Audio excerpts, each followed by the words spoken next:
Capítulo 23. La madre y su hijo. En vez de sumirse en una simple rutina de faenas domésticas, encuentre la esposa y madre de familia tiempo para leer, para mantenerse bien informada, para ser compañera de su marido y para seguir de cerca el desarrollo de la inteligencia de sus hijos. Aproveche sabiamente las oportunidades presentes para influir en sus amados, de modo que los encamine hacia la vida superior. Haga del querido Salvador su compañero diario y su amigo familiar. Dedique algo de tiempo al estudio de la palabra de Dios, a pasear con sus hijos por el campo y a aprender de Dios por la contemplación de sus hermosas obras. Consérvese alegre y animada. En vez de consagrar todo momento a interminables costuras, haga de la velada de familia una ocasión de grata sociabilidad, una reunión de familia después de las labores del día. Un proceder tal induciría a muchos hombres a preferir la sociedad de los suyos en casa a la del casino o de la taberna. Muchos muchachos serían guardados del peligro de la calle. Muchas niñas evitarían las compañías frívolas y seductoras. La influencia del hogar llegaría a ser entonces para padres e hijos lo que Dios se propuso que fuera, es decir, una bendición para toda la vida. A menudo se pregunta: ¿debe una esposa no tener voluntad propia? La Biblia dice claramente que el esposo es el jefe de la familia. Las casadas estén sujetas a sus propios maridos. Si la orden terminase así, podríamos decir que nada de envidiable tiene la posición de la esposa. Es muy dura y penosa en muchos casos, y sería mejor que se realizasen menos casamientos. Muchos maridos no leen más allá que estad sujetas, pero debemos leer la conclusión de la orden, que es: como al Señor. Debemos tener el Espíritu de Dios, o no podremos tener armonía en el hogar. Si la esposa tiene el Espíritu de Cristo, será cuidadosa en lo que respecta a sus palabras. Dominará su genio. Será sumisa y, sin embargo, no se considerará esclava, sino compañera de su esposo. Si éste es siervo de Dios, no se enseñoreará de ella, no será arbitrario ni exigente. No podemos estimar en demasía los afectos del hogar, porque si el Espíritu del Señor mora allí, el hogar es un símbolo del cielo. Si uno yerra, el otro ejercerá tolerancia cristiana y no se retraerá con frialdad. Subtítulo: La maternidad. Toda mujer a punto de ser madre, cualquiera que sea su ambiente, debe fomentar constantemente una disposición feliz, alegre y contenta, sabiendo que por todos los esfuerzos que haga en tal sentido, se verá resarcida 10 veces en la naturaleza física y moral de su hijo. Ni es esto todo. Ella puede acostumbrarse por hábito a pensar animosamente y así alentar una condición mental feliz como alegre reflejo de su propio espíritu de dicha sobre su familia y sobre aquellos con quienes trate. Su propia salud física quedará muy mejorada. Las fuentes de la vida recibirán fuerza. La sangre no circulará perezosamente, como sucedería si ella cediese al abatimiento y la lobreguez. Su salud mental y moral será vigorizada por su buen ánimo. El poder de la voluntad puede resistir las impresiones mentales y será un gran calmante para los nervios. Los niños que han sido privados de la vitalidad que debieran haber heredado de sus padres deben recibir el máximo cuidado. Si se presta detenida atención a las leyes de su ser, se puede crear una condición mucho mejor. La que espera ser madre debe conservar el amor de Dios en su alma. Su ánimo debe estar en paz. Debe descansar en el amor de Jesús y practicar sus palabras. Debe recordar que las madres colaboran con Dios. Ambos esposos deben cooperar. ¿Qué mundo no tendríamos si todas las madres se consagrasen sobre el altar de Dios y dedicasen a Dios sus hijos, tanto antes como después de su nacimiento? Muchos padres creen que el efecto de las influencias prenatales es cosa de poca monta, pero el cielo no las considera así. El mensaje enviado por un ángel de Dios y reiterado en forma solemnísima merece que le prestemos la mayor atención. Al hablar a la madre hebrea, la esposa de Manoah, Dios se dirige a todas las madres de todos los tiempos. Dijo el ángel: la mujer se guardará de todas las cosas que yo le dije. El bienestar del niño dependerá de los hábitos de la madre.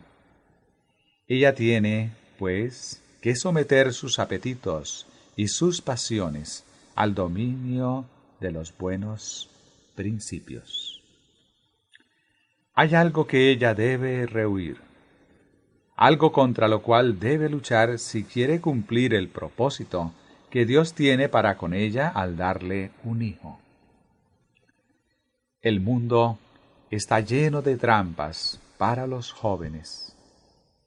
Muchísimos son atraídos por una vida de placeres egoístas y sensuales. No pueden discernir los peligros ocultos o el fin temible de la senda que a ellos les parece camino de felicidad. Cediendo a sus apetitos y pasiones, malgastan sus energías y millones quedan perdidos para este mundo y para el venidero. Los padres deberían recordar siempre que sus hijos tienen que arrostrar estas tentaciones. Deben preparar al niño desde antes de su nacimiento para predisponerlo a pelear con éxito las batallas contra el mal. Sí, antes del nacimiento de su hijo, la madre procura complacerse a sí misma.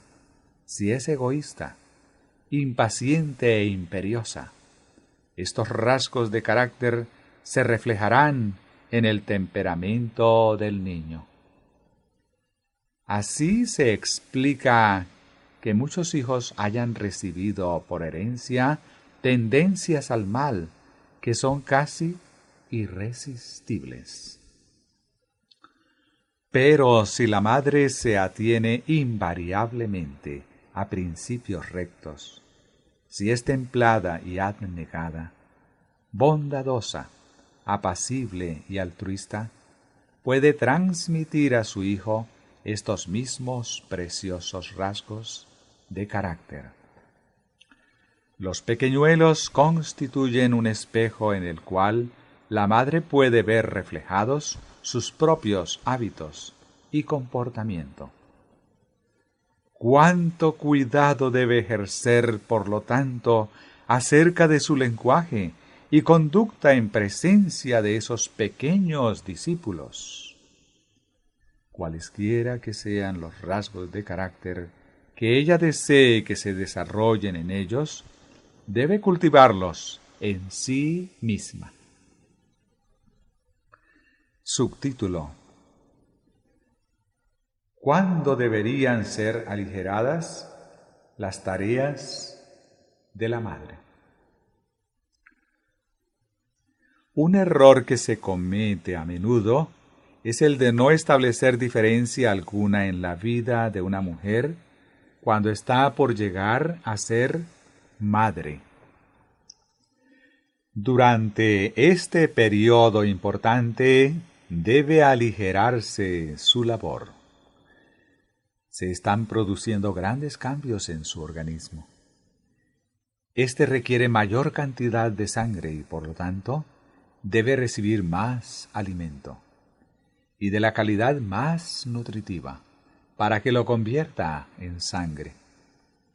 A menos que ella obtenga una abundancia de alimento nutritivo, no podrá conservar su fuerza física y su descendencia quedará privada de vitalidad. Su indumentaria también exige atención. Debe ejercerse cuidado para proteger el cuerpo y evitarle la sensación de enfriamiento. No conviene que la vitalidad sea atraída innecesariamente a la superficie para suplir la falta de ropa suficiente. Si la madre se ve privada de una abundancia de alimento sano y nutritivo, su sangre será deficiente en cantidad y calidad. Tendrá mala circulación y su hijo adolecerá de lo mismo. Se verá incapacitado para asimilar el alimento y convertirlo en buena sangre que nutra el organismo. La prosperidad de la madre y del niño depende mucho de que lleven ropa adecuada, bien abrigada, y de que obtengan suficiente alimento nutritivo. Subtítulo: Actitud de la madre que amamanta. El mejor alimento para el niño es el que suministra la naturaleza. No debe privársele de él sin necesidad.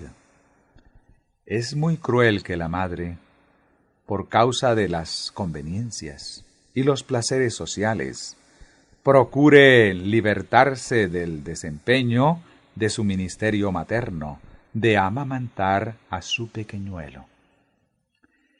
El periodo durante el cual el niño es nutrido por su madre es crítico. A muchas madres, mientras amamantaban a sus pequeñuelos, se les ha permitido trabajar en exceso y afiebrarse la sangre cocinando. El mamante quedó gravemente afectado, no sólo por la nutrición afiebrada del pecho materno, sino que su sangre fue envenenada por el régimen malsano de la madre, que inflamó todo su organismo y con ello afectó la alimentación del niño. Este quedará también afectado por la condición mental de la madre. Si ella es desdichada e irritable, Si se agita fácilmente y es dada a ataques de ira, la nutrición que el niño recibe del pecho materno será inflamada y con frecuencia producirá cólicos y espasmos y en algunos casos convulsiones y ataques. También el carácter del niño se ve afectado en mayor o en menor medida por la naturaleza del alimento que recibe de su madre. Cuán importante es, pues, que mientras la madre amamante a su hijo se mantenga en condición mental feliz, teniendo perfecto dominio de su propio ánimo.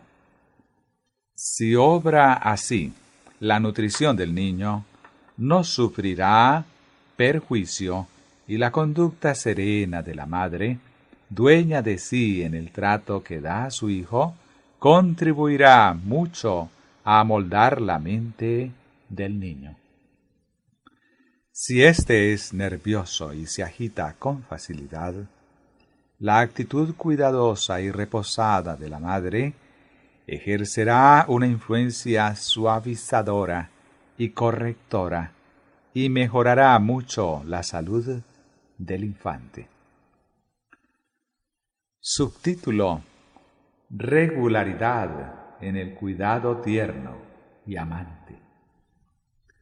Los hijos son confiados a sus padres como un cometido precioso, que Dios requerirá un día de sus manos. Debemos dedicar a su preparación más tiempo, cuidado y oración. Necesitan que le demos más instrucción de la clase apropiada. En muchos casos, las enfermedades de los niños pueden achacarse a equivocaciones en el modo de cuidarlos. Las irregularidades en las comidas, la ropa insuficiente en las tardes frías, la falta de ejercicio activo para conservar la buena circulación de la sangre, la falta de aire abundante para purificarla, pueden ser la causa del mal. Estudien los padres las causas de la enfermedad y remedien cuanto antes toda condición defectuosa. Generalmente desde la cuna se enseña a los niños a satisfacer su apetito y a vivir para comer. Durante la infancia, la madre contribuye mucho a la formación del carácter de sus hijos. Puede enseñarles a dominar el apetito o a satisfacerlo y volverse glotones. Es frecuente que la madre ordene sus planes para hacer cierta cantidad de trabajo durante el día. Y cuando los niños la molestan, en vez de tomarse el tiempo para calmar sus pequeñas tristezas y distraerlos, los acalla dándoles de comer, lo cual cumple su fin durante breve plazo, pero al fin empeora las cosas.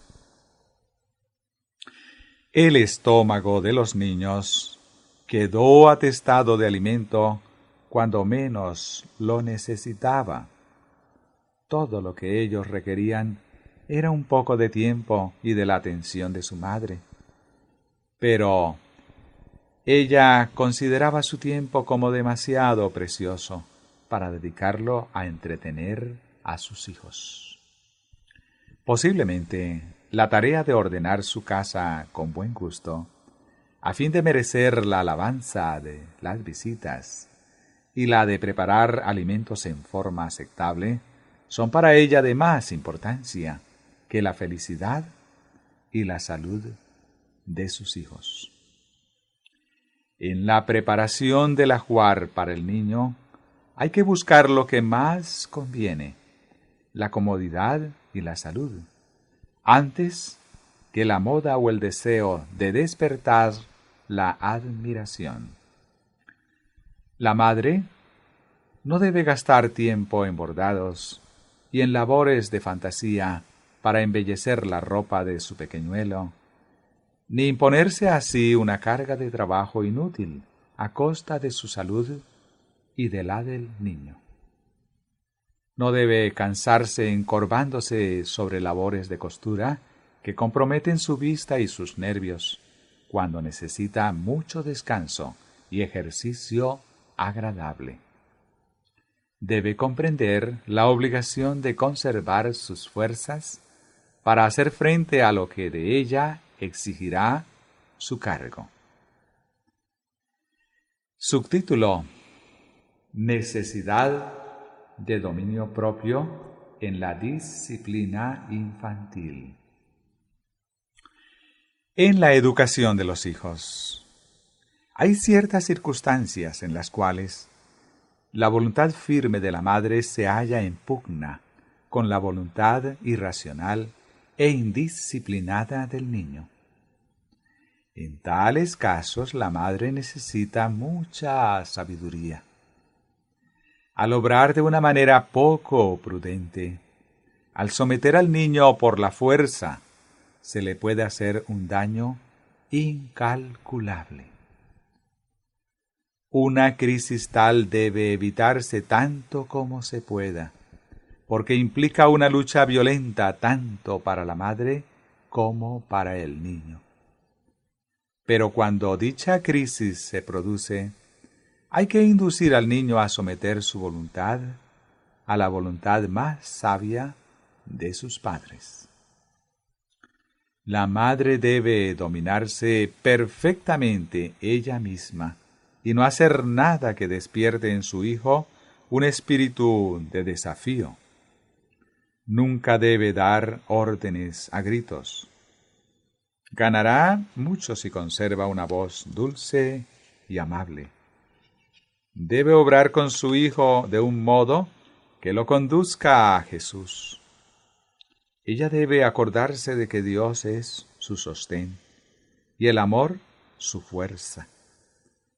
Si es una creyente prudente, no tratará de obligar a su hijo a someterse. Ella orará con fervor para que el enemigo no obtenga la victoria. Y mientras ore, se dará cuenta de que su vida espiritual se renueva. Verá que la misma potencia que obra en ella, obra también en su hijo. Éste se volverá más amable y sumiso. Así ganará la victoria.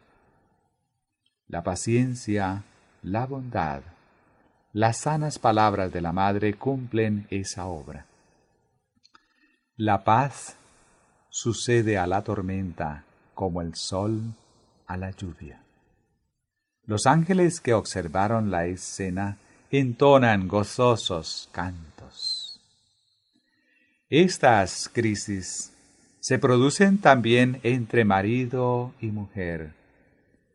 A menos que ellos estén bajo la influencia del Espíritu de Dios, manifestarán en tales ocasiones el mismo espíritu impulsivo e irracional que se revela tan a menudo en los niños. Esa lucha entre dos voluntades será entonces parecida al choque del pedernal contra el pedernal.